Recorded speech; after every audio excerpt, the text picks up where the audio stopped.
მიმდინარე წლის თებერვლიდან ივნისის ჩათვლით ბავშვთა და მოზარდთა გასართობი ცენტრი ლოსტი იწყებს სატელევიზიო პროექტს ლოსტ სასკოლო ლიგა, რომელსაც ექნება ტურნირის ფორმა და მონაწილეობას მიიღებენ სკოლებიდან დარეგისტრირებული გუნდები, მეხუთე მეექვსე კლასის მოსწავლეები.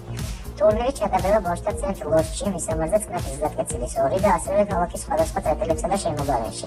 გადაცემა გავა Music Box-ის ეთერში და ასევე გადაცემის ეპიზოდები აქტიურად გაშუქდება MyVideoJ's ვიდეო პორტალზე. პროექტში მონაწილეობა არის სრულიად უფასო. შეჯიბრებაში მონაწილეობის მისაღებად საჭიროა იყოს 11 ან 12 წლის, შეგრიბოთ 6 კლასელისგან ან პარალელური კლასელისგან შექმნილი გუნდი და გაიაროთ რეგისტრაცია ჩვენს მისამართზე. კენჭისყრის შედეგად 16 გუნდი გადანაწილდება 4 ჯგუფში. თითოეული გუნდი ლოსტის მიერ ორგანიზებულ თამაშებში ეცდება მოიპოვოს მაქსიმალური სარეიტინგო ქულათა რაოდენობა. ყველა გაფრთხილებას თუ ინტელექტუალურ თამაშს აქვს მინიჭებული თავისი მაქსიმალური სარეიტინგო ქულა. რაც უფრო მოკლე დროში შეძლებს გუნდის წევრი დაბოლების გადალახვას, მით უფრო მაღალ სარეიტინგო ქულას მიიღებს.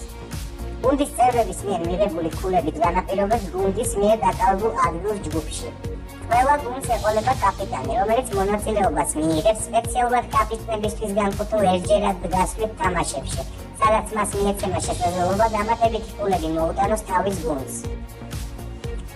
მას შემდეგ, რაც 4-ვე ჯგუფის წარმომადგენელი გუნდი მიიღებს მონაწილეობას ჯგუფურ ეტაპზე და შეხვდებიან ერთმანეთს, ჯგუფური ეტაპი დასრულდება.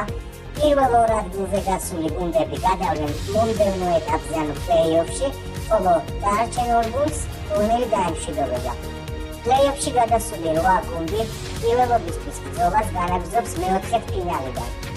საბოლოოდ გამოვლინდებიან ოქროს, ვერცხლისა და ბრინჯაოს პრიზიორები, რომლებიც საჩუქრად მიიღებენ ჩვენი სპონსორების მიერ დაწესებულ არაჩვეულებრივ პრიზებს.